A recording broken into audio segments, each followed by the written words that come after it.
if your athletes are getting stronger, but they're not getting faster and their vertical jumps are decreasing, your program doesn't work. Strength training is a means to an end. And the end, in general, is improved sport performance, right? You're just trying to get somebody to run faster, jump higher. If your program isn't doing that, it's not working. We could maybe make a case, American football, rugby, for the armor building part. Like, the strength training is helping somebody get big enough to play the position. Yeah, okay. Limited number of sports may be true, but still a good program will also drive that. I think everybody should be monitoring speed on a really regular basis. The Fly 10 thing should just be standard now. Everybody should just be looking at this and figuring out how long a Fly 10 can I measure in my gym, and then be looking at that and saying, hey, that's metric 1. If that is going down, I'm doing a good job. And then looking at metric 2, vertical jump, and saying, if metric 2, vertical jump, is going up, then I'm doing a good job. If I'm not...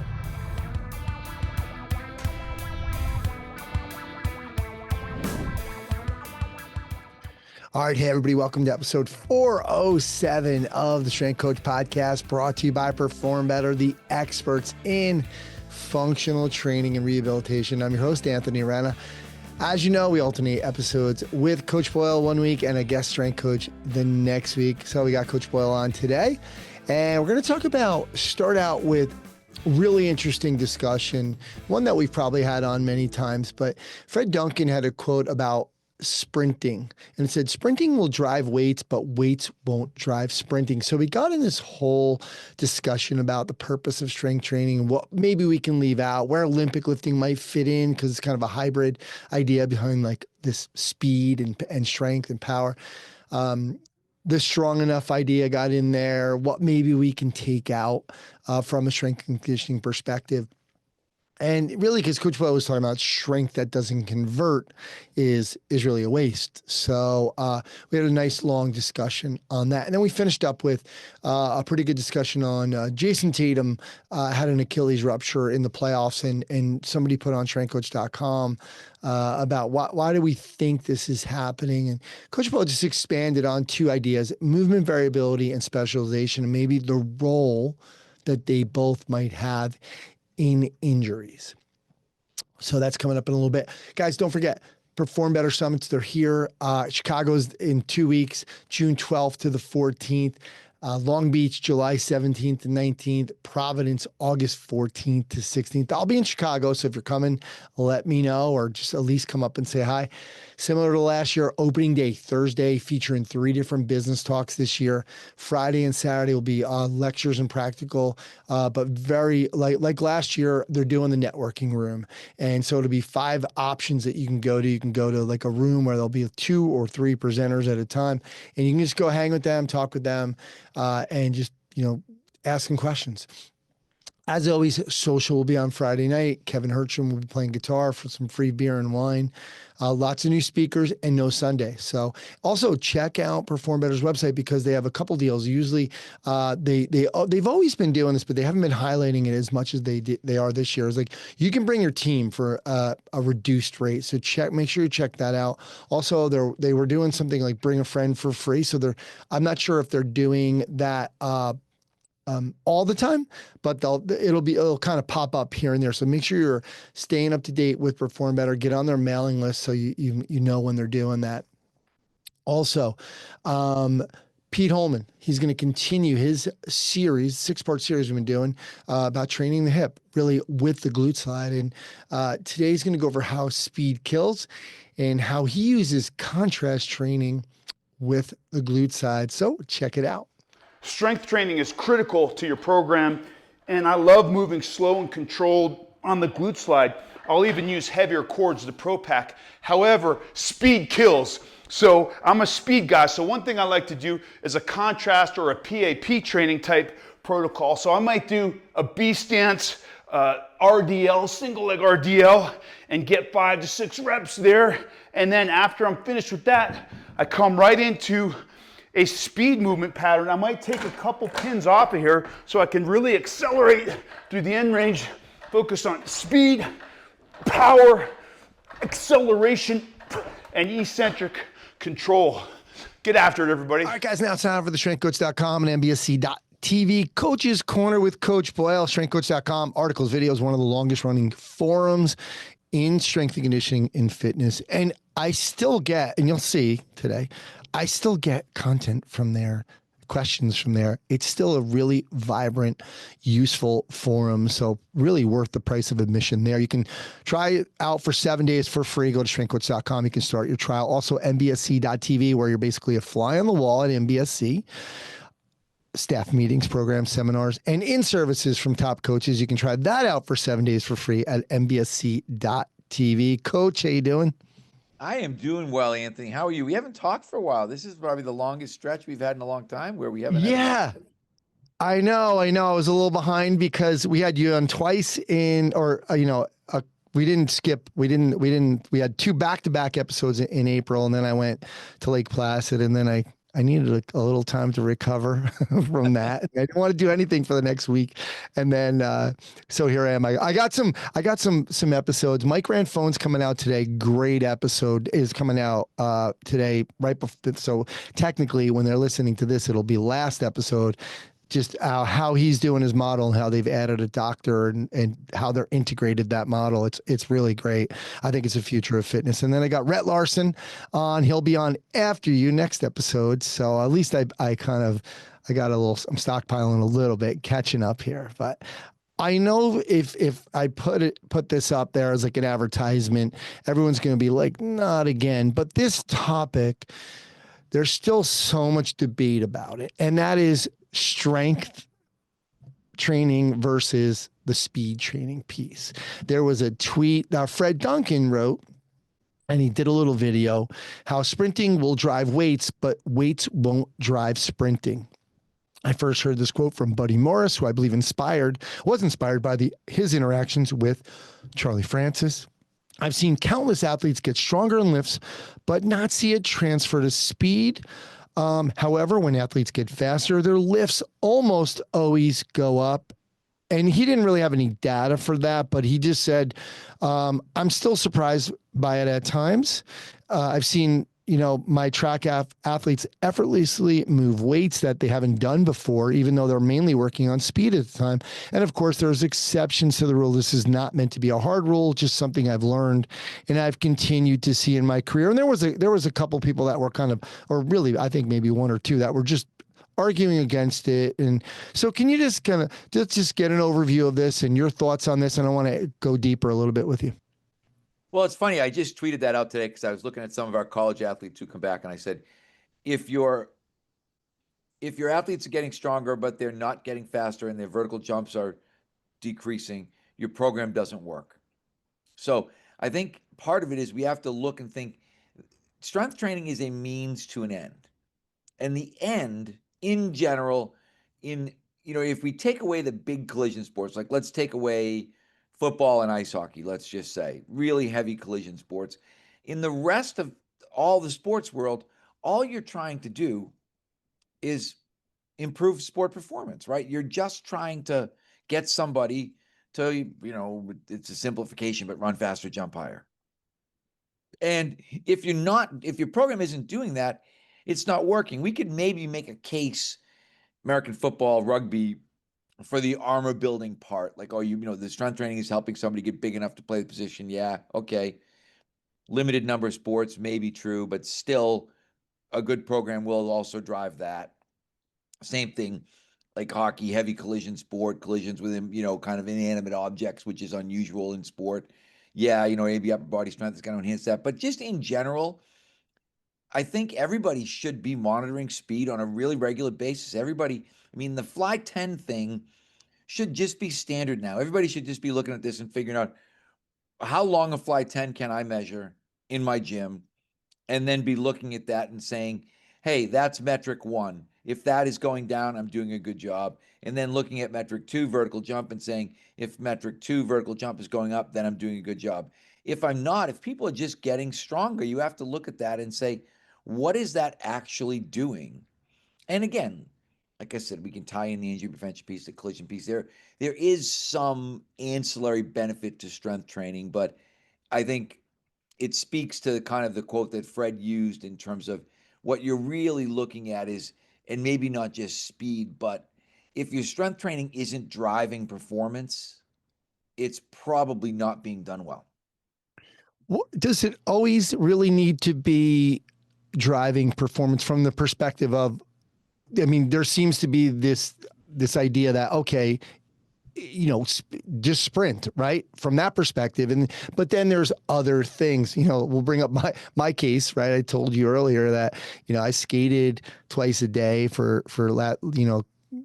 3 days, and my groin and my hip flexor. And I'm like, man, I wasn't strong enough from that perspective. So there's the injury prevention part that I think we always need to make sure we're doing. So even if it didn't transfer to performance, there's still the injury prevention piece that we need, But I right? feel like all of that would be sort of the downstream benefits of a good program. If I'm looking at that program and I'm saying it should still, like, you should be getting faster and getting more powerful. And then, yes, like I said, obviously, we don't want people getting injured. Yes, I understand that. We would like people in general. I always think to a certain point, I'd like people to just get bigger. But I don't think, when I just look at it and think, if I got a bunch of guys that are bench pressing 300 pounds and are slower, then I don't know if that was really good strength training. And I can remember looking at that. I can literally remember teams coming in, and I will not say what teams, but I can remember looking at some teams in Hockey East and thinking, I know we're going to beat these guys. So I can just look at them and I'm like, their chests are too big, their arms are too big. They don't look like our guys. My guys look different than their guys, and my guys look like I wanted my guys to look. And these guys look like they'd been training for a bodybuilding contest or a powerlifting meet. And I thought, we'll beat that team. And we always beat those teams, all consistently. So I just think that people need to, I guess what we get back to is the lack of acceptance. People just, they don't want to look at it and say, yeah, you're right. You're right and I'm wrong. That's a really hard thing for people to say. And you don't get better if you don't look sometimes and think, hey, I've been going down the wrong path here a little bit. Maybe I'm a little bit too bodybuilding oriented, or maybe I'm a little bit too hypertrophy oriented, or maybe I'm a little bit too just pure strength oriented, and I'm not seeing the performance change that I want to see. You should be able to look at that and think, all right, I need to adjust my program. Yeah, but I guess it may be chicken egg type of scenario here. Your program, how do we know if your strength training is really working? If you're doing all this speed work, we know the speed is really what is driving that speed. So we really don't know if your strength training is working, right? You know what I mean? No, and I think that's a valid point. But if you're not, that's the one thing. And again, I had this conversation with a SEC football strength coach who took over and said, Mike, you can't believe my guys have never sprinted. He said, they run a lot, but they have not sprinted. He said, I don't have one guy down here who sprints on a regular basis. That he was like the biggest change we're making in our program. So I guess some of it is maybe you want the speed part of your program to be so good that you don't know. And maybe you look at it and think Fred is right. And maybe maybe the sprinting is what's driving the bus. I've always said in all my speed talks, I always said, if you look at the Ben Johnson, Carl Lewis thing, the commonality between those two is sprinting. We had one guy who was sort of an avid weightlifter and was really strong and had been banned for drugs, and another guy who was sort of a very reluctant weightlifter and certainly didn't love it and didn't embrace it, but yet they were almost neck and neck from an event standpoint, right? And so, I think it's hard to tease it out, but it's easy to tease it out if you're not doing it. I look at it and think, if you're not sprinting maximally and jumping maximally, then it's easy for me to say, okay, you're missing the boat, literally. Yeah. And I think there's probably a lot of people who are on one side or the other from the perspective, not even taking sides, people that might not have timers and they're not sprinting their guys and they're focused on the strength, or then the people with the sprint who, like, we don't need the weight training. So it doesn't seem to be a lot of people in the middle, like where you are. Obviously sprinting is as important as it is for you. it's only a small, it doesn't take that long out Oh, of your it's minutes. program.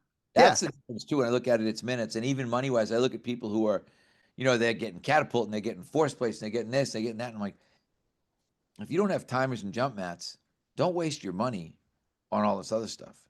High bang for your buck. Timers really high bang for your buck. Jump mat really high bang for your buck.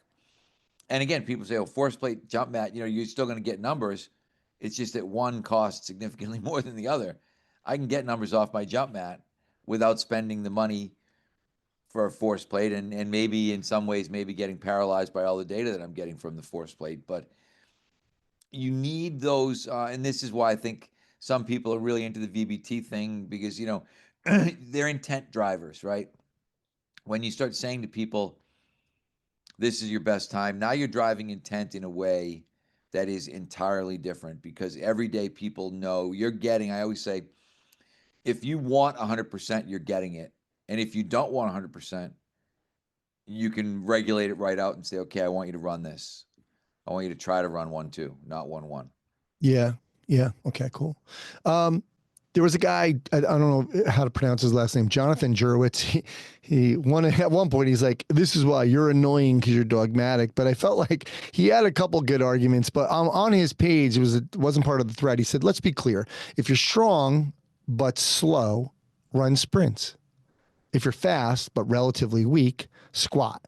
To be an athlete, you need stamina, strength, speed, endurance, blah, blah, blah." So I do like, that's a common sense way, in my opinion. That's kind of the bucket idea, right? Look, your strength bucket is, but it's a little bit of a different bucket because he's saying if you're strong but slow, right? And if you're fast but weak, then you should squat. It's not that simple, obviously, but what were your thoughts on some of the things he was saying? I would say that like it's not that simple at all in terms of if you're fast but weak, good. Yeah, I'll still be worried about getting you stronger, but Yeah. it's good. Like that's, something you're one of the gifted ones, and that's okay. And again, I think what happens, and this is where we screw it up, we start trying to make that fast but weak, quote unquote, guy into a bilateral lifter.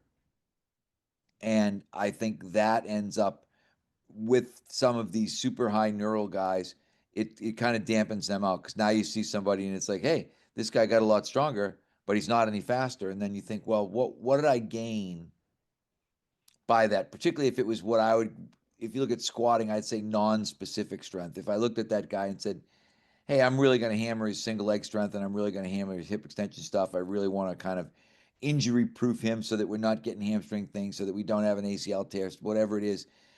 Then I'm looking and thinking the strength training really has value. If I look at him and think, oh, you just need to get stronger because you're not strong, I'm like, I had this conversation with somebody the other day talking about basketball players, and I looked at it and thought, if I've got, I always say Larry Bird athletes and Michael Jordan athletes, right? If I've got Larry Bird athletes, I want them to be more explosive, and I may be looking at strength as a vehicle to help them become more explosive. If I've got my Michael Jordan athletes, I may be looking at that guy and thinking, I got to really injury proof this guy because this guy's got this super high powered nervous system. And I got to keep him I got to keep him from hurting himself. But, it's just, I think if you're not strong, just get stronger. I would look at it and say, yeah, not a bad idea, provided you're still looking at all your other metrics and you're realizing that your other metrics are trending positively. If I start getting that guy stronger, and then I always it was kind of like cutting Samson's hair, right? If you take away what gives them their strength, then or gives them their I won't say strength because we're talking about strength. What gives them their ability? If you take away their ability, then you're kind of killing the goose that lays the golden eggs. You're really not being productive. I think this is where this idea of strong enough comes into play as well, because knowing those things or having your standards about the lifts and how strong you want somebody to be and not spending too much time on there, so you can now figure out where you need to be at with the different buckets, I think is a really important piece to it. Yes. And I think I always go back to strong enough at what? So I start looking at it and thinking, I want to be strong enough at a one leg squat. Because I don't really, truthfully, I don't care about a double leg squat. It's Yeah. a sort of, I won't say it's a completely irrelevant measure, but to me, it's a pretty irrelevant measure. Because I can't tell you the number of times I had football players who were, oh, I'm a 500 squatter, I'm a 600 squatter, whatever it was, and they couldn't do a one leg squat. And I thought, that's not very usable strength. So that's why now we start looking at the idea, hey, if I'm looking at strength, I want somebody who can one leg squat with 50% of their body weight. I want someone who can do chin ups with, let's just say, 25% of their body weight. I want someone who can bench press their body weight for 10 to 15 reps. So I've got that good relative strength that I think really matters, but I'm not going to, it's not as simple as 2 times body weight squat or 2.5 times body weight trap bar deadlift or whatever. Sometimes I think we over accept our oversimplifications. How's that? Oh, wow. Could be a quote. Would you be willing to kind of, I mean, if the speed, like Fred was talking about, if the speed training, as he was surprised about guys that didn't even lift, and then they would go to these lifts and they would be super strong in them. Would you be willing at like as an experiment, and with obviously with not too many consequences, but to have somebody stop strength training, just kind of do the warm up, the sprinting, the plyos, and then Would kind I of be willing to? No. no, Because I think that's a disservice to the athlete, because if suddenly I realize, well, one, the strength training part didn't matter from a speed development standpoint, and then they went out and tore their ACL or pulled their hamstring or whatever it was, I would think, wow, I did them a disservice. I put them at risk by allowing them to be a participant in my experiment. So I don't think I could realistically do that. No. yeah. Okay. Mike, what about where does Olympic lifting fit into this from a speed perspective and a strength perspective? Because like you had talked about in the past, like you were still front squatting guys that you wanted to clean, maybe some hockey players to understand to absorb that force. So they needed to be make sure you still were doing some front squats because that was going to be part of the clean. Where does this fit in from the perspective of speed, in your opinion, now? Again, I think, like with everything, I think less important than I thought it was. But again, and I think I love Olympic lifting because I think there's the benefits of Olympic lifting are really numerous. And I think there's a huge benefit just to the coordinative aspect of this thing, getting somebody who can understand the concept of moving themselves around the bar. I think that's a really, really high value proposition for Olympic lifting.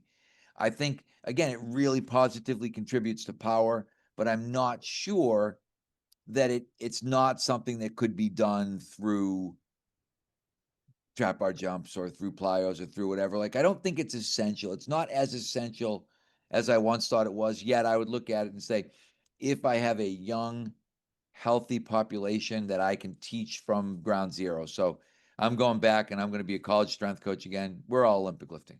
Everybody's going to learn to Olympic lift when they're freshmen. Okay. I'm now an independent sports performance coach, and my highest level athletes are coming to me for, my pro hockey guys are coming for 12 weeks in the summer. We're not Olympic lifting. So I think that's, again, the ability to not be, as I was talking to a guy today, to not be that beer and ice cream coach, right? And then, the beer and ice cream coach is the guy. I love beer and ice cream, but I also know it's not a good nutrition program for everybody. And I think that's where we fail in strength and conditioning is we got a lot of beer and ice cream coaches. We got a lot of people who just think, okay, this is what I like and it's good for everybody. And that's just not the reality. I think you've got to, again, and I've said this in the podcast before, when I went to the Red Sox, I didn't think Olympic lifting had a place in baseball. So we didn't Olympic lift. No one did. I didn't have one guy, who did a clean or a snatch or whatever, because I just thought, the risk reward in that situation just doesn't match up for me. And I was looking at it thinking at that time, everybody I trained previously had Olympic lifted, but suddenly I realized, hey, I'm in a different place. I'm in a different culture. I have to be I guess, more thoughtful, more introspective. I have to look at it and say, this isn't about what I like. This is about what's going to be best in this particular situation. And that's how I feel now with our pro hockey guys, because I don't feel like most of the guys that we're training, if I got Quinnipiac kids, Brajesh doesn't Olympic lift anymore. So if I get a Quinnipiac kid who's coming to train with me, why would I start that guy on Olympic lifting when he may not have Olympic lifted for the last 5 years, right? So, and maybe you go someplace else and there are people that Olympic lift, but they haven't done a good job of teaching it. And I look at this guy and think, wow, do I really want to spend all summer reteaching this lift with this athlete? Or do I just want to say, hey, I like trap bar jumps, let's go. And that tends to be the direction that we move in more often now. Yeah, interesting. Coach, let's segue that from the whole injury prevention thing, because there was a good post on strengthcoach.com about Achilles ruptures. They said Jason Tatum has an Achilles rupture. It's a second NBA starter to tear one just in the playoffs. And you had said the whole Achilles thing is interesting. You were recording a podcast and mentioned two things. At what age did Jason Tatum become basketball specialist? And how often did he switch surfaces in playing? So can you just expand on these two?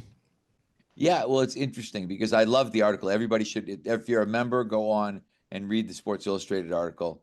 I think it's called "Are These Kids Ticking Time Bombs" or something. But it actually was written, I think, in 2016, so it's not new. But I do think, as I said, and yeah, I think it was in the article. But when you look at these guys and you say, and it was the same with our pro hockey guys, right? Our pro hockey guys, when I first started training pro hockey guys, did not skate in the summer. They played Thursday night beer league, and they started skating probably second week of August to kind of get ready for training camp. Now everybody skates all summer, starting usually, at least by 4th of July, they're on the ice, usually 3 days a week. Basketball has become the same way in terms of, actually, I was just with Ben Bruno the other night. We had dinner and we were talking about his NBA clients, and he said his NBA clients play pickup every day. Like, it's gotten ingrained in them. And now we have skill coaches. We have guys who are spending hours every day just shooting jump shots, doing whatever. So that if we go back to the orthopedic cost idea, which people like so much, you start to realize that these guys are way higher mileage than the guys before them. And everybody else is saying, oh, it's just they're soft.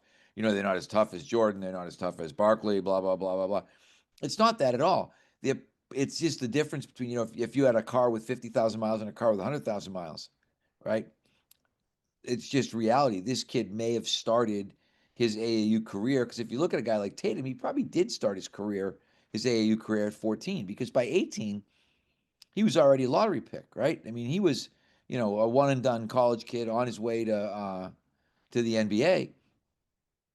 And so you've got these quote unquote young kids who've really run up their mileage. And then if you look at these guys and you say, have they had a 3 month or a 4 month or a 5 month, 6 month period where they switched to asphalt? We think about movement variability, and we realize movement variability we know is important. And these kids probably have never switched sports. These kids have probably never switched shoes. These kids have been on asphalt.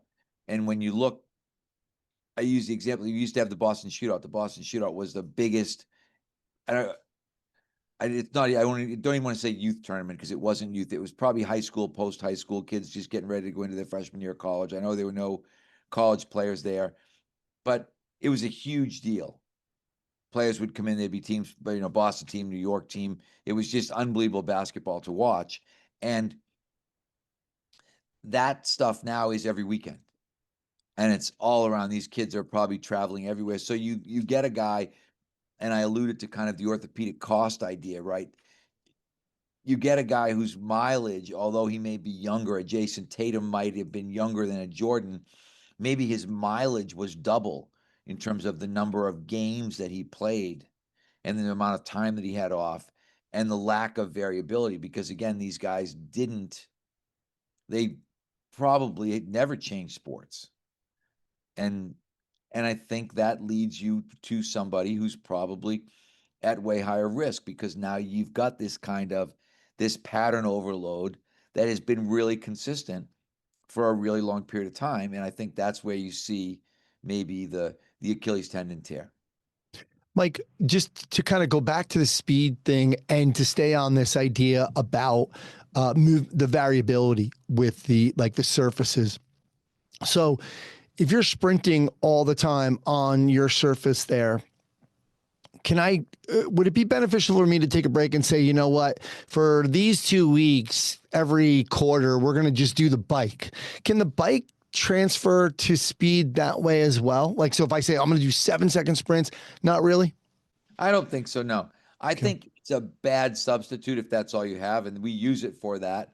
So, if we want some kind of high turnover stuff with somebody who's injured, we will in fact do that short sprint stuff on the bike, but I don't think it's the same because sprinting is all about ground contact, right? And ground contact time, the ability to kind of push the ground and push the ground down and back.